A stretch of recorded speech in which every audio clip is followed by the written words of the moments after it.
stealth technology, the internet, GPS in the palm of your hand, autonomous operation. Technology is a driver of our times. Since its founding in 1958 in the midst of the Cold War, DARPA, the Defense Advanced Research Projects Agency, has been a driver of technology. Welcome to Voices from DARPA, a window onto DARPA's core of program managers, their job to redefine what is possible. My name is Ivan Amato, and I'm your DARPA host. Today, I am pleased to be talking with Dr. Whitney Mason, a program manager since 2017 in the agency's Microsystems Technology Office. To give you a clue about her focus at the agency, let me say for the moment that if I had a question about, say, infrared-based technology, I would go to her first. Just a context note, we are recording our conversation from our respective locations as we do our parts to slow the spread of COVID-19. Because we are not in a recording studio, you might hear ambient sounds that make it into our microphones. So now let me get back to Whitney Mason and tell you a little bit about her. She brings to DARPA her interests and expertise in imaging sensors and in making those sensors see and do more. She's currently on detail from the Night Vision and Electronic Sensors Directorate, which is part of the Army Communications Electronics Research, Development, and Engineering Center, or CERDEC, at Fort Belvoir, Virginia. At that directorate, Whitney's most recent job was Director of the Science and Technology Division.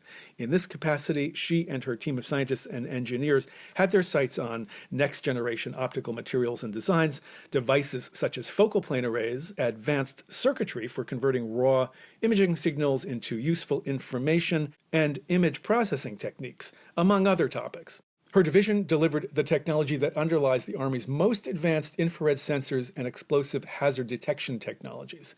Now, it took some education to get good at these things. Whitney earned her Bachelor of Science degree in physics from Georgetown University and followed that with a PhD in physics from the University of Oklahoma.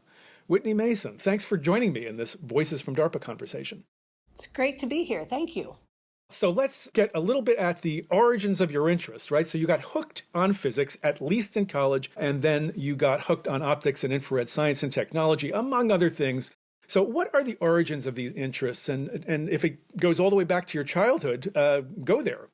I have always said that scientists are born, not made. You know, where I started my childhood, I was constantly asking, why? Why is the sky blue? Why is concrete hard? Why is electricity so expensive, right? Just curious about things. And I was fortunate to have people that would indulge me and help me get resources to try to answer those questions. You know, I just liked science in general. But what settled me on physics is I think that it's just the root of most of the sciences that we explore today. But the cool thing about imaging, if you think about it, it's a little bit of everything. So there's material science, there's electronics, there's image processing, and there's even biology, right? Because all of us, all animals, in fact, have eyes of one form or another. Right. And before we leave that biology point, it's amazing to think that there even are infrared sensors in the biology world. I'm thinking of things like those pit organs and snakes, and there's other animals that have that ability. Yeah, that's absolutely true. And, you know, you can take a lot of inspiration from the way animals of all kinds see to inspire the work that we do here in other places. Let's move to sort of a question that I ask pretty much every program manager. It's that, how did you get to DARPA story? You know, so you started in 2017, and just before that, you had been running one of the directorates at CERDEC. Again, that's the Army Communications Electronic Research Development and Engineering Center. So what was the chain of events that catalyzed your leap into what is really kind of an extensive detail? We're into 4 years just about here at DARPA. I've really been fortunate during my time at the Army to have a lot of different positions. So every 4 to 5 years, I have been offered opportunities to do another job. And I was just coming to the end of about 5 years as the director of the Science and Technology Division. And Jay Lewis, who was then the deputy director for Microsystems Technology Office, called and said, would you consider a tour at DARPA? And of course, I've been fortunate in my career to work very closely with DARPA, transitioning some of the technologies to us. And, you know, it was just an opportunity that was too big to pass up. And I will say it is, by far, I've had very fun jobs, but this is the funnest. Okay, and of course, as one of the characteristics of DARPA is that anybody who comes in there pretty much has a sell-by date on the day they come in, and you're coming in on detail. So how long is the detail for you? So right now, my expiration date is November of this year. All right. Well, so I'm so pleased to be speaking with you now before that date arrives and you go back to SURDEC, I presume. Actually, maybe I shouldn't presume that. Where are you going? I don't know. Okay, which is also another characteristic of DARPA, where people are willing to take some leaps and risks without necessarily knowing what's on the other side of that sell-by date. But the job itself is often alluring enough to take such a risk.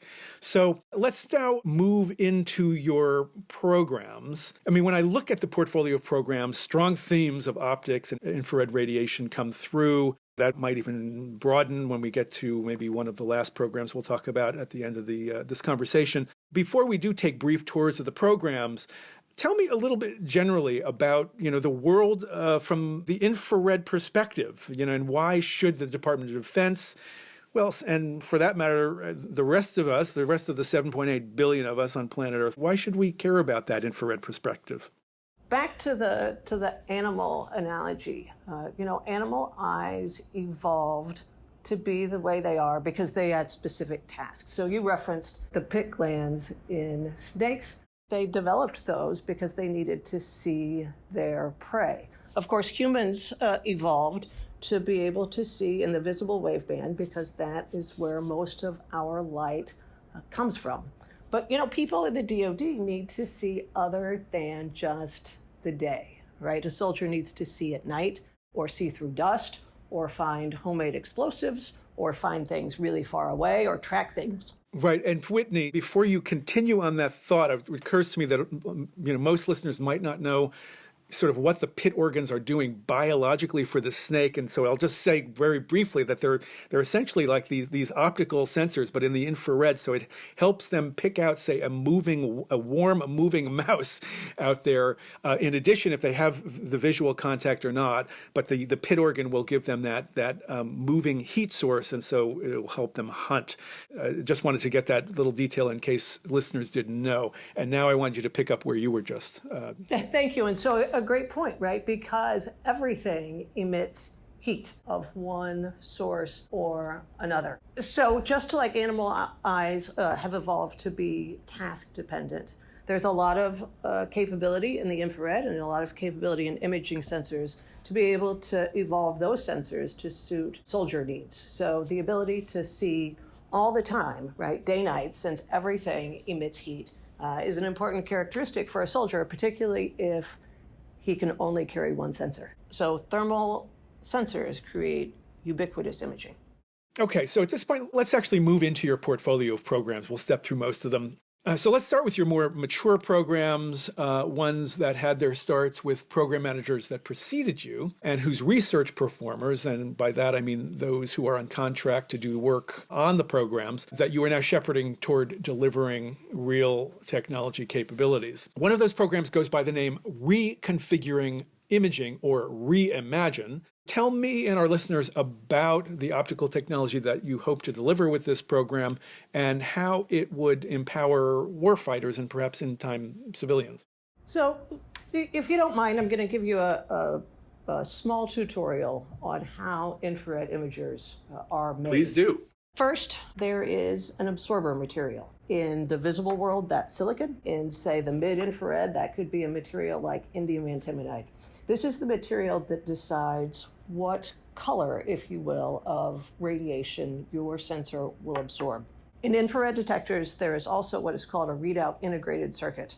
The absorber material absorbs the photons and turns those photons into electrons. The readout integrated circuit collects those electrons and reads them out, and that's what goes into your display or a computer. And both the absorber and the readout circuit are pixelated, and that's how you get, for instance, the pixels in your TV. So you put these two things together, and then you have an infrared focal point array. Right, and I should say, just as listening to that description, it sounds very much like a retina, where we do have, rods and cones. We have these sort of sensors, and then that gets translated into a kind of a readout in the form of a neural language. Right, that is an excellent point.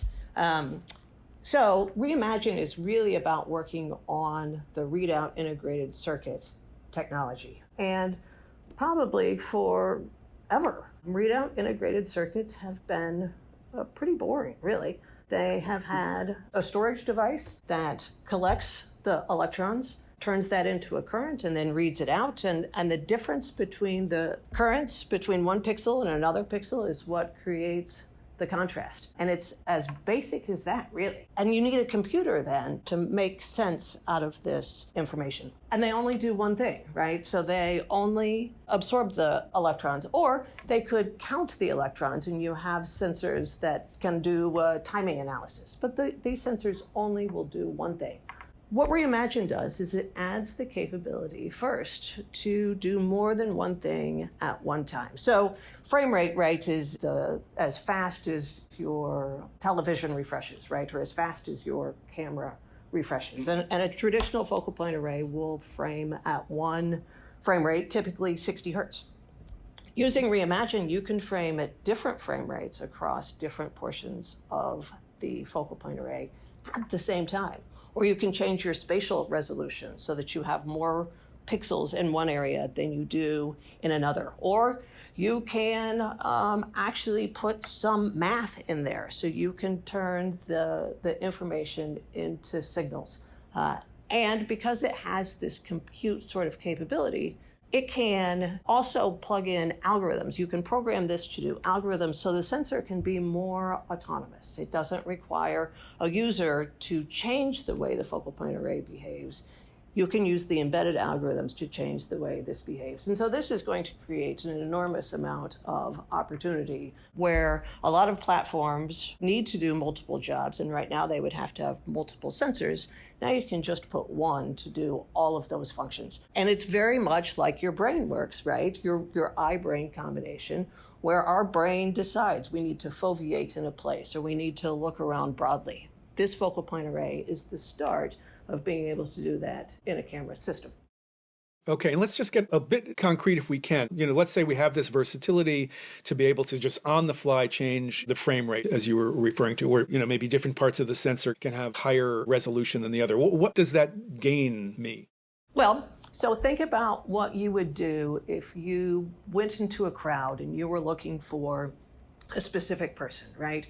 You would first scan around the entire room looking for something, and then your eye would foveate on something, right? You would focus on something, and you would bring all of your attention into a specific area so that you could identify a specific person. Right now, that requires two different kinds of sensors to do that. But using Reimagine, I can do this simultaneously. And what's more, I can actually keep my attention on the rest of the room while I am trying to determine if it's the person that I'm looking for. So you don't have to lose your situational awareness while you're trying to focus on one specific area of the scene. So wow, that's really bringing a lot more versatility into these kinds of sensors. Let's move to your program called WIRED, and that's short for Wafer Scale Infrared Detectors Program. This one is interesting to me in that it's focusing on the way dramatic cost reduction, as much as, say, dramatic technology innovation can be what really brings game-changing new capabilities into practical being. So maybe you can tell me and our listeners what you're hoping that WIRE will do, and that what are the capability gaps are that the program is designed to fill.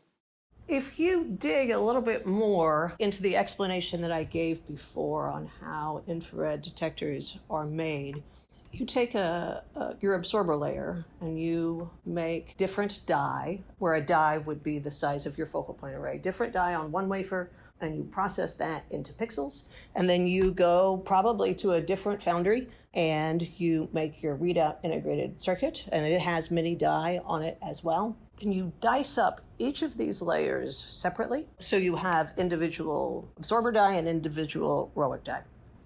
And then you do what we call hybridization. So you put indium bumps, which are just, think of it as glue, on each of the pixels, and you put these two layers together and you smush them together. The biggest yield hit in focal point arrays is actually when you're taking these small focal point arrays are less than a centimeter on a side traditionally. They're very small things. And you integrate these together, and we lose a lot through this process. Plus, it's a long process. You have to hybridize each of these in turn. Contrast that with the way we make visible sensors. Sony takes a wafer and they put it into their foundry and they make hundreds of die on a wafer and they cut them up, and then there's your camera, you're done. So what Wired does is it says, can we leverage the thinking of commercial scale activities and skip the hybridization?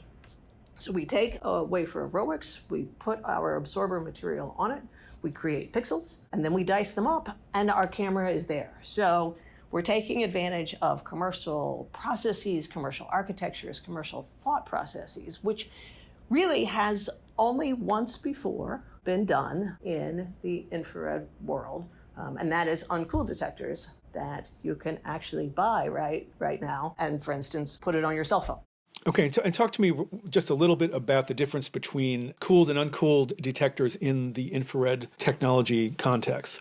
Sure. So cooled detectors, I talked about the absorber materials. These absorber materials are indium antimonide or mercury cadmium telluride or, exotic materials that most of us don't think about on a given day because very, very few people actually make these. So not only is the process expensive, but the cost of these is expensive, and they are based on a very exquisite material quality and what is called the photoelectric effect. So I absorb photons, and that turns into a current, and it is very dependent on what the photons are. So the band gap of the material sets the wavelength of the device. Right, so that band gap sort of tunes it to what infrared frequencies it will be sensitive to. That is exactly right. You can think of this as red, blue, green, right, on your visible camera. That is done with filters. This is done from a material perspective. Uncooled detectors are based on microbolometers. So a bolometer is just something that changes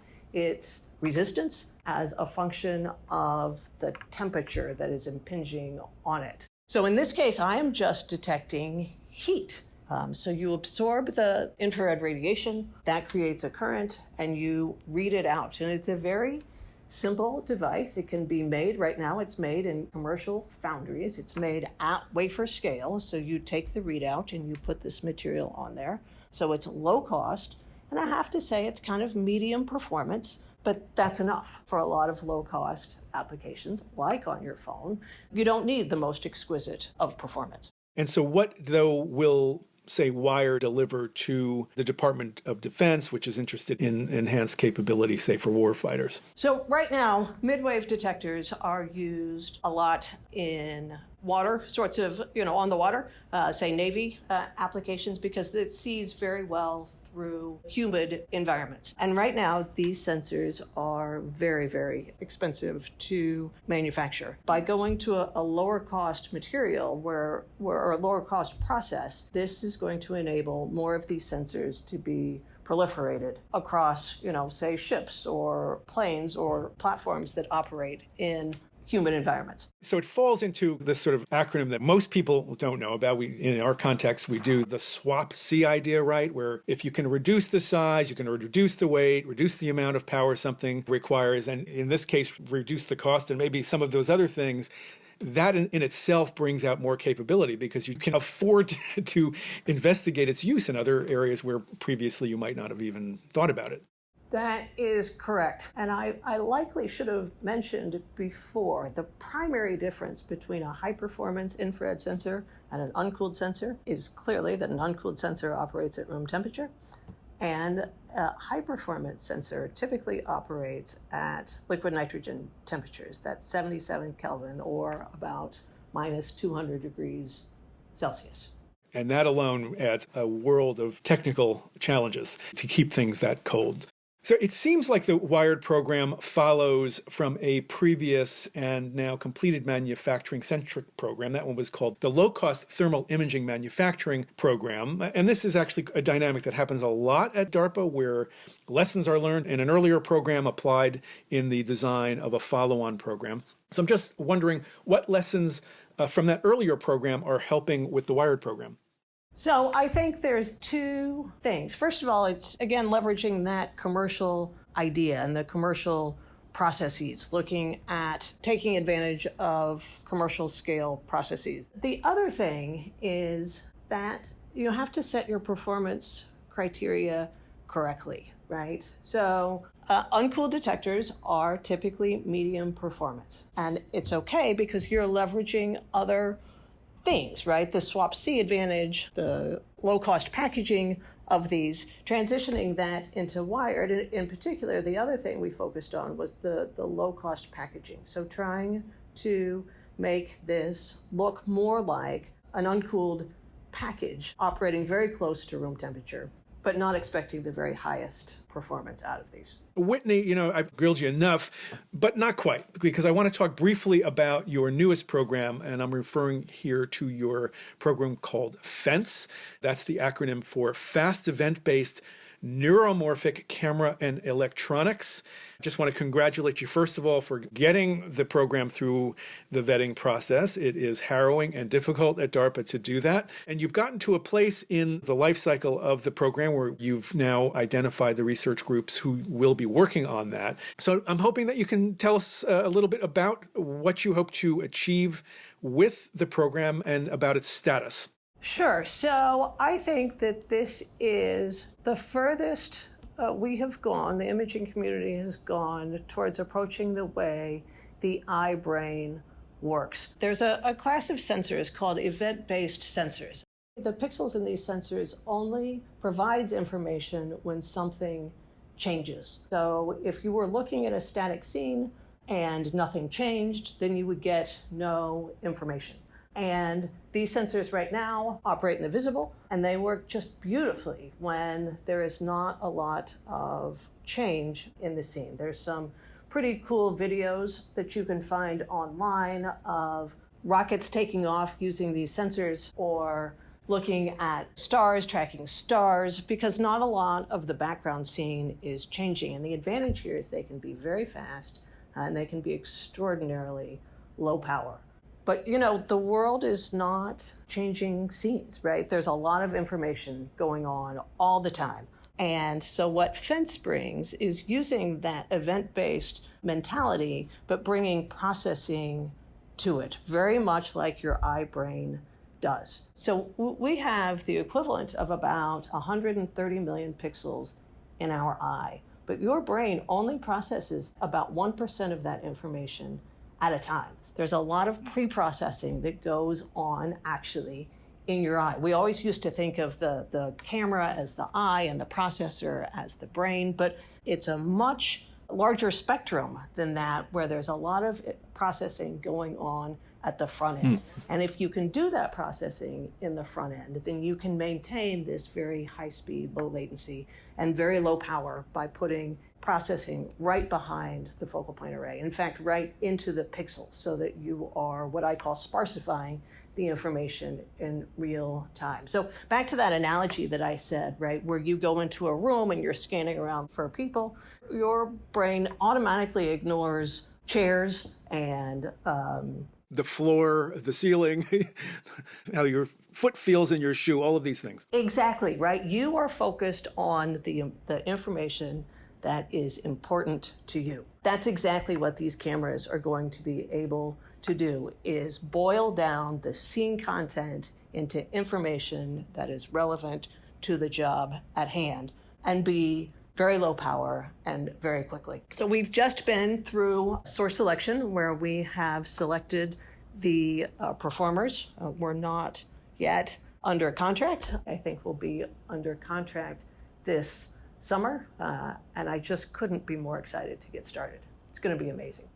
As you were describing that, and I think it actually might relate to some work in your other programs. I mean, in some ways, what you're striving to do is to add the capacity of sensors to kind of pay attention just the way we do. I mean, it is a kind of amazing that we actually have to ignore 99.9% of what is actually available to our own senses in order to really operate in the world. Because if we paid attention to everything, we would be paralyzed. You go into a supermarket and you find that box of cereal that you're interested in. You look for the cues of that and you can zero in and undergo that behavior. Whereas if you could not distinguish between the 10,000 items in a supermarket, you'd be lost. So in a sense, you are trying to bring the ability to pay attention to these sensors. Am I on track? That is exactly it. So take me out into a kind of setting out there in the world with the kinds of sensors you're developing, and imagine sort of even a civilian version of this as you might be able to buy. What is fun for you to think about being able to do with those sensors? Here's one of the examples that I use. Think about going out on the boat. And if you're out on the water, particularly if you're out on the ocean, right, there's a lot of stuff going on. There is sun glints off the waves, right, that can blind you, right? There can be boats moving around. There can be jet skis moving around. There could be birds flying around, right? There's all of this content. But the only thing you really want to do is make sure that you don't hit anybody, right? In a typical focal point array, you would have to take in all of that information, and eventually your sensor would be able to say, stop. Another great example is self-driving cars, right? There's really critical information that you need to know. You don't need to know that the grass is green. You don't need to know that there's stores on the side of you, but you sure better be able to say that a pedestrian is getting ready to walk across your field of view, or that there's a bicycle that's approaching. And if we do these sensors right, eventually we're going to be able to automate things, right, where you can start thinking about intent and thinking the way we do, right? Think about driving along the road and you see somebody and they're looking over their shoulder, and you know it's because they're going to cross the road, right? Your sensor doesn't know that. Your sensor has no idea. But if you can start focusing on the things that are important, then you can start to learn about how these things work and become more like the way our eye-brain combination works. Right. So it sounds like in the back end, at least for some of the applications you have in mind, artificial intelligence techniques will be part of it, right? I think that this enables those artificial intelligence techniques to be so much more powerful, absolutely, because you're doing the pre-processing at the beginning to get rid of information that's confusers for the computer. So, Whitney, you said earlier that you have had many jobs, and now you are at DARPA as a program manager. Just wondering if you can tell me a little bit about what is sort of different about this experience you're having as a program manager, and how do you view it as fitting into the overall innovation ecosystem?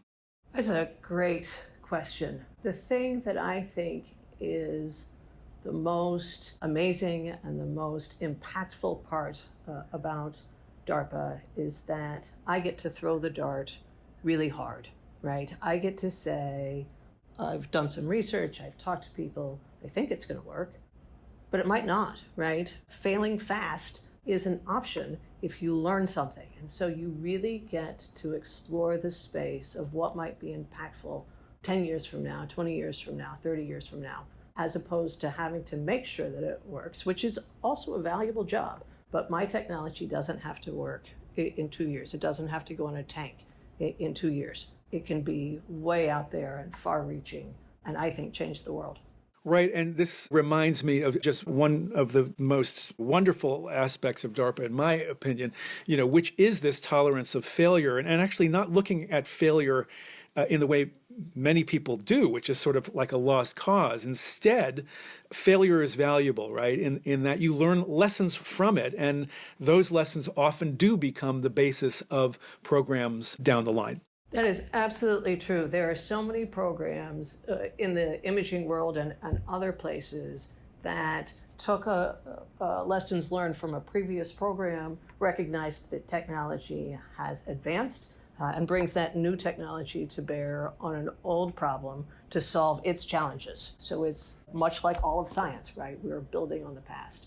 You've been very generous with your time. I just want to give you an opportunity to bring up any other question that you think I should have brought up in the conversation that didn't come up, or any other topic that you think just might be of interest to listeners. I do actually have one other program that's really cool. Tell me. FOCI, Focal Arrays for Curved Infrared Imagers, and it's another place that leverages the whole biological scenario. What you find right now is that infrared cameras can be very small fields of view, say on the order of 20 degrees, so you can think about that maybe as about a quarter of our field of view, and they're exquisite and they're wonderful. But when you try to extend the field of view to something like what we see, right, which is on the order of 100-degree field of view, then the performance of the cameras around the edges degrades. And it degrades from a resolution perspective, and it degrades from a sensitivity perspective.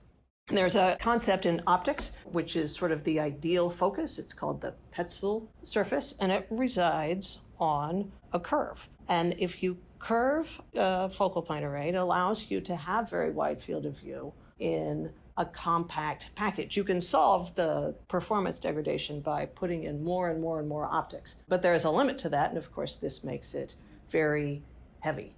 It is, in fact, the reason that our eyeball is curved, because we have to fit our wide field of view, high resolution sensors into a very small package. And so FOCI is approaching that, trying to get focal point arrays, infrared focal point arrays, to have up to hemispherical, right, half of a circle curvature to make the very smallest wide field of view. So there you go again, just baldly stealing from biology and evolution's brilliance. Yeah, well, we all see, right? Nature has evolved over thousands of years, and we're trying to evolve much quicker.